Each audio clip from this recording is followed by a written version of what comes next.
Salut à tous, alors si vous regardez cette vidéo, j'imagine que vous n'avez pas CarPlay, vous avez peut-être même une Tesla qui est un des rares constructeurs à ne pas proposer le système d'Apple dans sa voiture. Bref, dans tous les cas, je pense que ce petit boîtier que je vais vous présenter aujourd'hui va vous intéresser. Bon, déjà un petit préambule pour tous ceux qui ont une Tesla et qui vont me dire « Oh là là, mais moi chez Tesla, j'ai tout ce qu'il faut, j'ai un GPS, j'ai Spotify, j'ai le Bluetooth, tout fonctionne bien. » Très bien, tant mieux pour vous. Mais il y a quand même tout un tas de gens comme moi qui ont besoin de CarPlay, ne serait-ce que pour Waze, pour les radars automatiques, les zones de danger, pour avoir un GPS alternatif. Moi, le GPS intégré, je l'aime beaucoup, c'est un des meilleurs, je pense, du marché dans les GPS intégrés, mais je trouve moins bon que Waze ou que Google Maps, notamment pour gérer voilà, les routes fermées, les zones de travaux, le trafic, je trouve vraiment moins bon. Et puis, dernier point, c'est tout ce qui est podcast, musique. Donc là, effectivement, c'est aussi un atout d'avoir CarPlay. Et après, il y a tout un tas de petites choses que j'aime bien, par exemple, l'application message de CarPlay, comme aussi ChargeMap. Donc pour moi, avoir CarPlay, c'est quand même très important dans une voiture. C'est pas indispensable, mais j'ai du mal à me passer, ne serait-ce que de Waze dans les grands trajets. Alors le petit boîtier que je vais vous présenter, regardez, s'appelle CarPuride. Il vient en fait se fixer à la vitre avec une petite ventouse. Vous voyez qu'on peut même régler la distance. C'est un écran de 7 pouces. Donc moi je trouve que c'est largement suffisant en termes de dalle, même s'il existe des modèles 9 pouces, qu'après ça vous gâche quand même le champ de vision. Et puis regardez ici, alors on a de la connectique, j'y reviendrai juste après, mais on a surtout un branchement. Regardez, il y a un petit fil quand même qui court. Alors bon, là je l'ai pas planqué, mais vous pouvez le cacher un petit peu. Il vient se mettre en fait sur la prise allume-cigare ici. Donc voilà, c'est pas totalement discret, mais ça évite de recharger de la batterie tout le temps, ça évite qu'il surchauffe aussi ou qu'il s'arrête en plein milieu de votre trajet. Et puis surtout, regardez, dernier point, c'est un écran donc capacitif et pas résistif, donc vraiment un écran classique, comme un écran d'iPhone. Ça, c'est vraiment cool. Alors c'est assez facile à installer avec la petite ventouse. Vous avez ici une petite tirette juste en dessous. Vous pouvez l'incliner bien sûr sur la hauteur. Regardez sur la profondeur aussi. Et puis vous pouvez même ici le tourner, voilà, vers le conducteur. J'ai trouvé ça assez pratique. Donc voilà, un peu un sans faute. Moi je l'ai aligné avec effectivement l'écran de la Tesla. Je trouve que c'est absolument parfait comme ça. Alors regardez ici, mon iPhone, il est sur la zone de charge de Tesla. Et en fait, il va être connecté en CarPlay Wi-Fi. Donc ça, c'est vraiment cool. D'autant que voilà, vous faites des petits trajets, vous avez l'iPhone dans la poche, ça vous évite vraiment de le brancher. La seule chose à brancher, c'est effectivement lui sur l'allume-cigare. Alors vous pouvez quand même, regardez, il y a une petite prise USB. Alors c'est de l'USB-A, mais vous pouvez brancher, moi je le fais souvent sous les longs trajets puisque ça évite à l'iPhone de surchauffer. Vous voyez, quand il y a la charge sans fil plus CarPlay, en général l'iPhone il se décharge trop vite ou des fois il surchauffe. Donc voilà, vous pouvez brancher aussi cette petite fiche. C'est pratique quand même d'avoir les deux systèmes. Alors je vous montre un petit peu le système. Je pense que c'est une base d'Android. Et puis ici vous avez donc toutes les fonctionnalités. Alors ici on a CarPlay. Donc voilà, j'ai mon petit CarPlay Wi-Fi.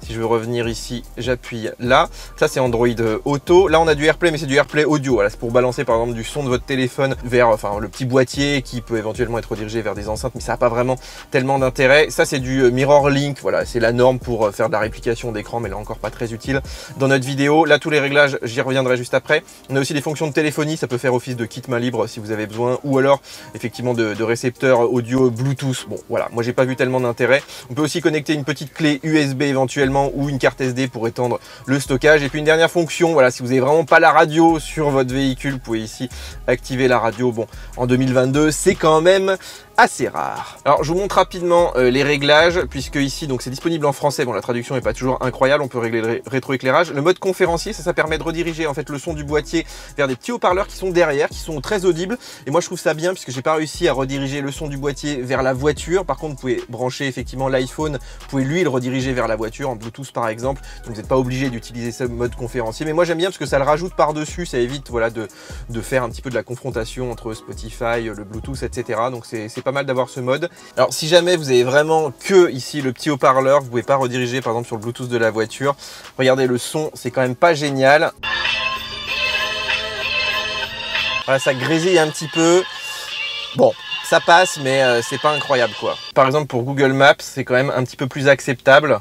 Prendre la direction nord vers boulevard de l'Avenir D223. Et puis alors ici bon ça c'est pas tellement utile, ça permet de switcher entre le mirroring et du pur CarPlay. Là on a les réglages de Wi-Fi, mais là encore pas très utile puisque c'est utilisé pour CarPlay sans fil. En fait le seul truc utile c'est le Bluetooth, puisque là vous allez vous connecter en fait avec votre iPhone sur la partie Bluetooth. Vous voyez ici on a une connexion qui est déjà établie, qui va se faire automatiquement évidemment quand vous branchez votre boîtier. Et puis je voulais vous montrer aussi ici on a un petit réglage, c'est pour la caméra de recul. En fait en option vous pouvez choisir une caméra de recul et venir la connecter au boîtier. Alors c'est un petit peu plus compliqué, voilà, il y a un petit bus à connecter derrière et tout, puis il faut faire tout le câblage.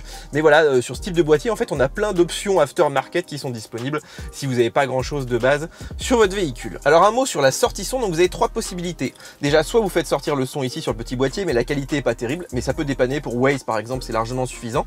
Vous avez aussi une petite sortie jack ici, donc vous pouvez le brancher par exemple sur une entrée jack, je sais qu'il y en a sur certains véhicules, donc ça peut être assez pratique. Moi ce que j'ai fait, c'est que je les sors sur le Bluetooth de la Tesla, donc je passe par l'iPhone en fait, au lieu de sortir le son sur CarPlay, j'ai mis le Bluetooth de la Tesla, donc ça va sortir ici sur les haut-parleurs de la voiture. Donc voilà, vous avez quand même pas mal de possibilités et parmi les trois, au moins, enfin je dirais au pire, vous avez ici ce petit boîtier. Alors un petit mot sur la partie GPS, puisque moi j'ai utilisé beaucoup Waze, Google Maps, et franchement le GPS qui est utilisé ici, alors c'est celui du boîtier, hein, il y a un petit capteur GPS, effectivement CarPlay va l'utiliser donc en priorité avant votre iPhone, et là on n'a jamais été perdu, on n'a jamais eu de soucis de positionnement, et surtout vous pouvez même comparer avec le GPS de la voiture, vous pouvez afficher les deux, hein, vous pouvez mettre deux fois le trajet sur Waze par exemple et sur la voiture pour comparer. En tout cas là on était dans le Verdon, on était dans plein d'endroits très compliqués, même à Paris, et on a eu vraiment aucun souci donc en termes de GPS, et ça c'est bien de le noter, hein, c'est vraiment extrêmement fiable. Bon, il est temps de conclure les amis, moi j'ai fait plusieurs milliers de kilomètres avec ce petit boîtier, donc déjà au niveau de l'écran, moi je trouve que la qualité est vraiment très bonne, on est au niveau du 720p, une dalle IPS capacitive, donc vraiment bien, un petit peu moins lumineuse quand même que l'écran de la Tesla, je dirais que voilà, ça peut être une critique en plein jour des fois, bon je dirais que c'est un peu limite, mais globalement on voit quand même toujours l'écran, donc pas de souci. Au niveau des critiques, je dirais que c'est un peu casse-pied de devoir voilà, tout le temps l'enlever, le remettre avec la petite ventouse, bon on n'a pas tellement le choix hein, quand on ajoute effectivement un boîtier comme ça, si vous n'avez pas peur de vous le faire piquer, vous pouvez toujours le laisser. On est aussi obligé de le brancher, vous voyez, ici j'ai quand même un câble qui court ici, donc je suis obligé de laisser, bon on peut le planquer un peu, hein, là je l'ai mis en vue pour bien vous le montrer. Sinon j'ai pas eu de bug au niveau du son, la connectivité est vraiment très sympa, hein, très simple avec le Bluetooth, vraiment la réactivité est très bonne, donc un bon signal aussi. J'ai pas eu de bug en termes de musique, j'ai écouté de la musique à travers Apple Music, donc ça fonctionne vraiment très bien, donc quasiment un sans faute. Voilà, si vous êtes prêt à avoir un boîtier supplémentaire, dites-moi dans les commentaires si ça vous semble utile ou pas dans votre Tesla, mais en tout cas c'est un des premiers boîtiers que j'utilise vraiment sur les longs trajets. Moi je vais vraiment l'utiliser avec Waze et puis la navigation ici de la Tesla. Bien sûr je vous mettrai donc tous les petits liens pour acheter ce boîtier de CarPuride en description. Voilà les amis pour ce petit test du boîtier CarPuride, donc tous les liens sont sous la vidéo. N'oubliez pas que ce test est indépendant, il n'est pas sponsorisé, donc pour nous encourager à faire ça, prenez un abonnement VIP, ça coûte pas cher, hein, le prix d'un petit café par mois pour avoir des tests donc indépendants, bien sûr des marques. En attendant, bien sûr, donc on s'abonne au VIP, on like cette vidéo, on s'abonne aussi à notre chaîne YouTube, on télécharge nos applications puisque Mac Forever c'est de l'actualité et des bons plans toute l'année. Et puis nous, on se retrouve très bientôt pour une nouvelle vidéo. Ciao ciao.